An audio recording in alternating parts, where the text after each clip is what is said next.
Baruch atah Adonai lemelech haolam shehakol nitbarek. L'chaim, l'chaim. L'chaim, l'chaim v'bracha.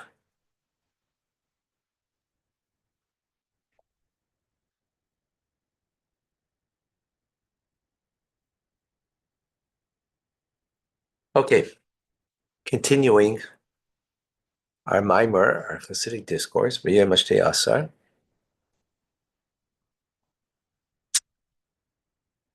We're speaking about,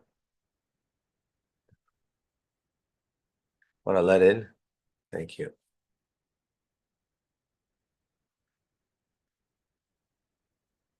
The smart one choosing the king as opposed to the ministers is the metaphor.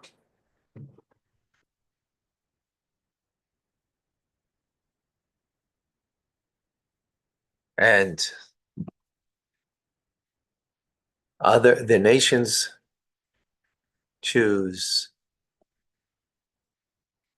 don't choose God, they choose intermediaries, whatever that means. Doesn't mean merely Zeus. Um,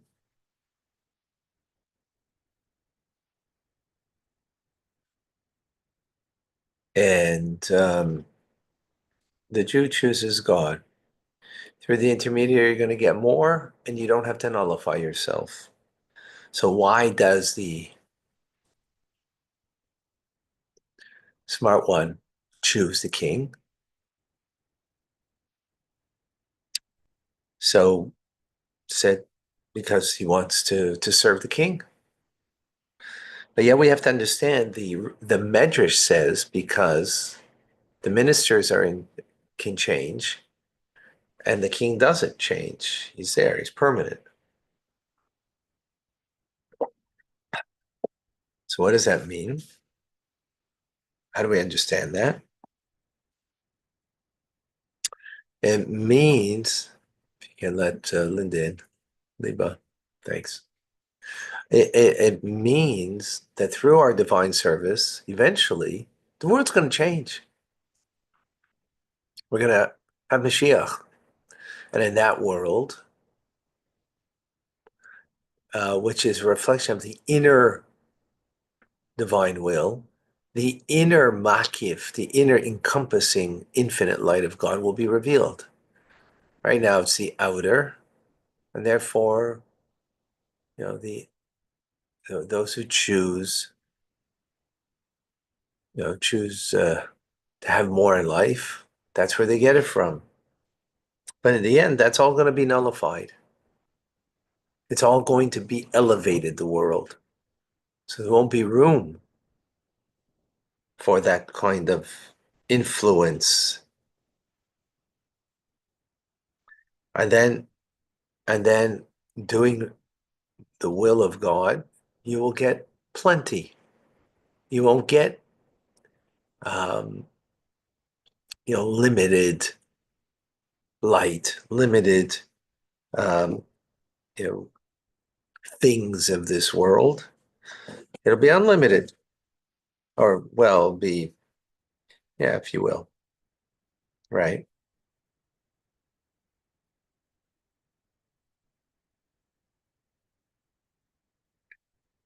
Right, as you'll get it then.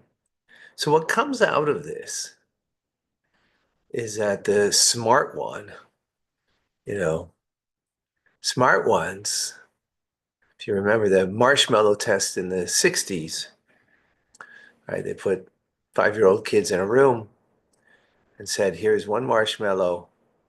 If you wait 10 minutes and don't eat it, you'll get a second one. So they went through decades with these kids. They found the ones who had the capability of restraining themselves, of not having the immediate pleasure and being able to have delayed gratification, they were much more successful in life. So here's a smart one. He realizes, hey, right now, maybe you have more, but in the end, it won't be that way. Which is smart. But there's a problem with that explanation then. The problem is then the smart one who's choosing the king, he's doing it because it's a smart thing to do. It's smart to delay gratification because you get more in the end. It takes effort. It takes, uh, it's not, it doesn't come easy, right? But there's a problem with that. Uh,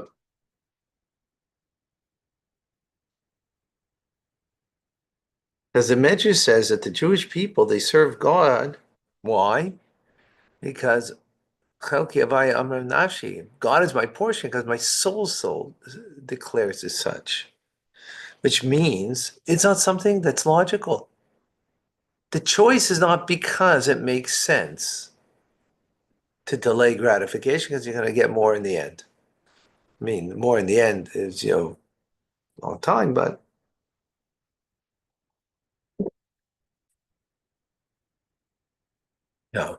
I'm sure we've all experienced, when you see someone who's like, I don't know, acting out and being whatever, and you know that in the end they're going to have their downfall, and you stay and you don't attach yourself to that because you know you'll have your downfall too eventually. So you stay clean, right? But the problem is that that's rational, that's logical, and the Medrash is saying, based on the verse in Lamentations, is that we choose God not because of the logic and the rationale that there is in the delayed gratification in this, right? It's because our soul says so. It's beyond logic. So if we don't choose God, oh, psh, wow, this is impressive. Oh, wow. This is impressive. Him and Leib, L'chaim, L'chaim, I was interested in yesterday, so here I am, but a little late. It's fine, it's beautiful video. Welcome, Shem and Leib. So we choose the king, not because it makes sense, it's because we have our soul kind of pushes us. But here, what we explained is it's rational. It may be a challenge, to have for delayed gratification. When we say delayed gratification, it don't mean 10 minutes later you're going to get your marshmallow, and not even 10 years later, right? Maybe, at the end of time, Mashiach. Yet, it that's a rationality.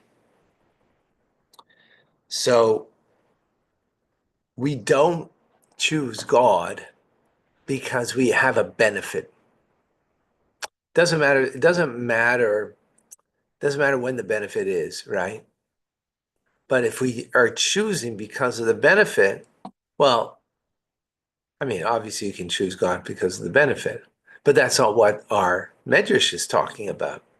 Saying that the Jewish people choose God not because of any benefit, not motivated by the benefit, right? But because we want the connection with the King, with God, right?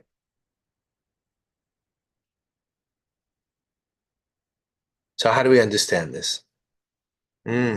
So it explains like this.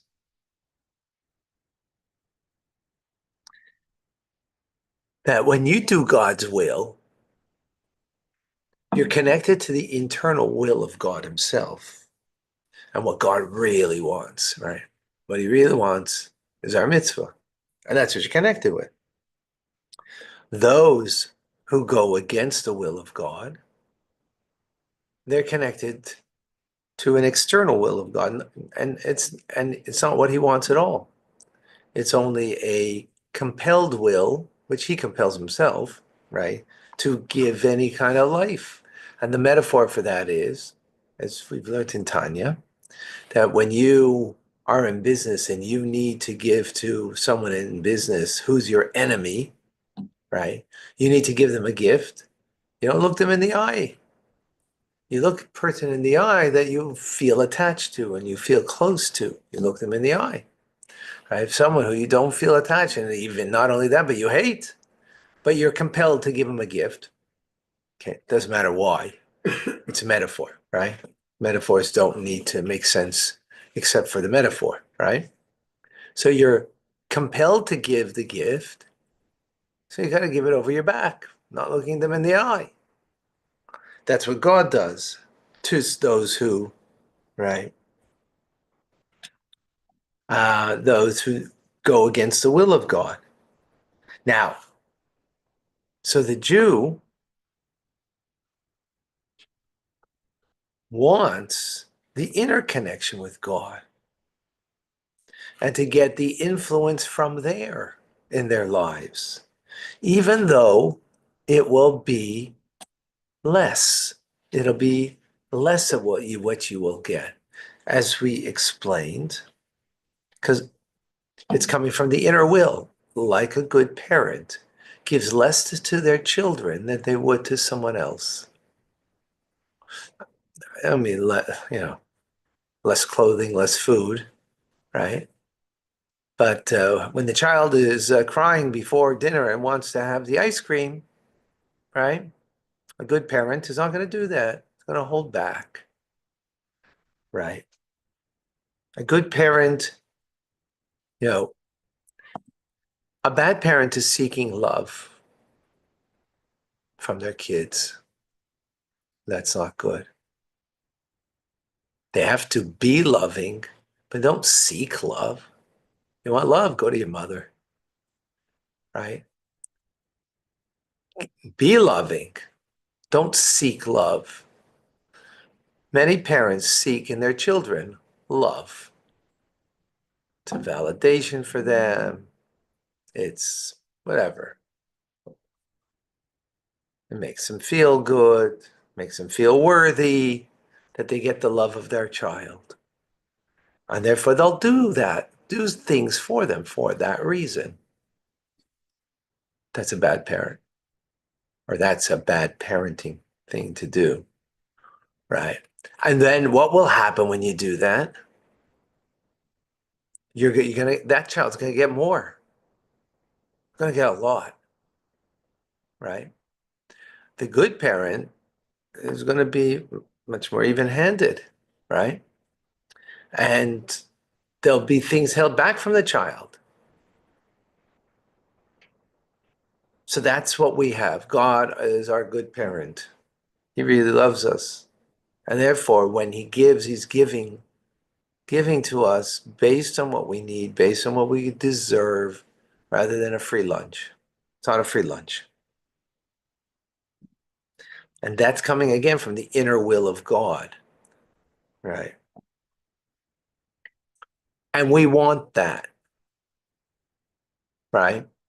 Rather, because we want the relationship with God, rather than, the nations of the world who want more of life. So they're going to go where you can get more of life, right?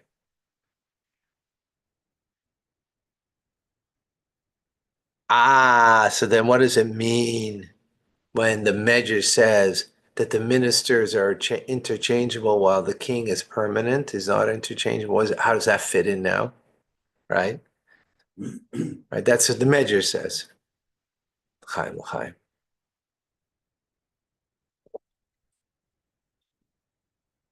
How does that fit in? Repeat that.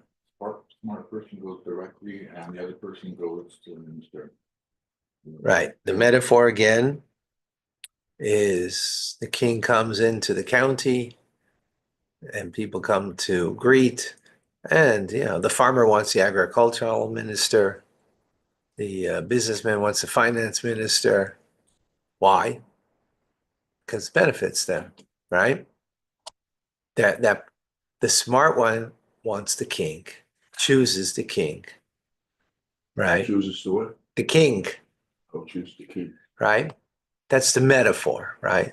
So the nations of the world, they don't choose God, they choose the ministers, the ministering, uh, uh, the ministers of God's empire, whether it's the sun and the moon that they worship, or whatever it is that they worship, right? Today might be fame, the god of fame, right? Whatever it is, right? But in any case, so what does it mean now that they're interchangeable? We're saying that the choice is being made. Why? Because we want to have the inner connection to the divine will of God. We want to be really to connect it to him rather than and get an influence from his inner will, right? Metaphorically, there's a mother, when she gives food to her children, she looks them in the eyes, she gives them love. She's not really giving food, she's really giving love. She's giving love, not taking love, right? She's giving love that's embodied in food. That's what mother's doing. So that's what we want. We want, and even though the food will be less than if you go to the smorgasbord and it's a free lunch, right? I mean, even if you paid for it, but it's all you can eat. And here your mother gives you, she cares about your health. She's giving you the right food. It may not be as, full of schmaltz and stuff, maybe, but it's healthy and it's good. But you want that because you want to have her through that. So you want God. So through the mitzvah you'll have, right? Through that, that's what you want. That's a soul thing, right? So then what does it mean? The God is permanent, right? So the intent in that is that now um, the fact that the ministers are interchangeable is a statement or a testament that even now they're not the real thing. They're not really. They're not the thing, right? They're not because they could be removed from their position, right? Meaning the influence that God gives to all of creation is coming not, as we've mentioned many times, there are not two forces, even though there's right, left, up, down, light and dark, good and evil, which that duality would give a sense that there's two forces, the forces of good and the forces of evil, right? As I mentioned before, doing an essay on Dante's Inferno, the Godhead or Godhood, I don't remember now, and Satan, and there's the battle. Oh, that's a idolatry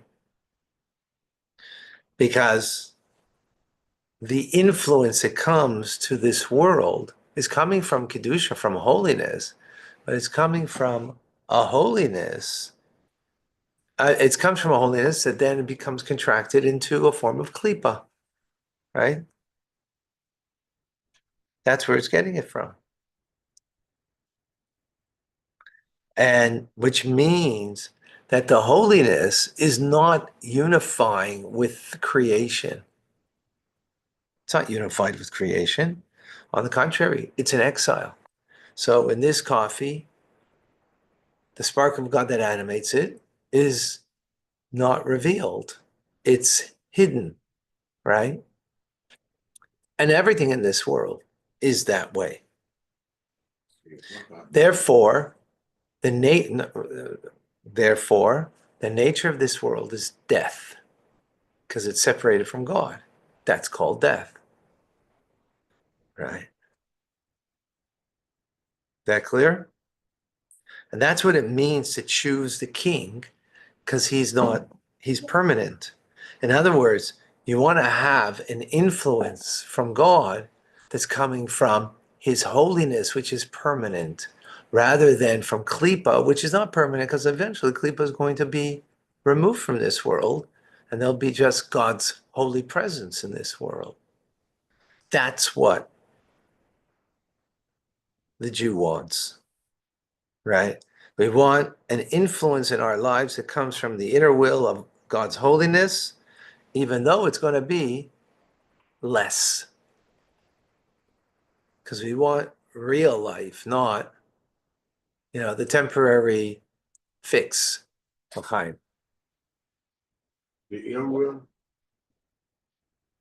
And we will continue this because the Rebbe is going to question this thesis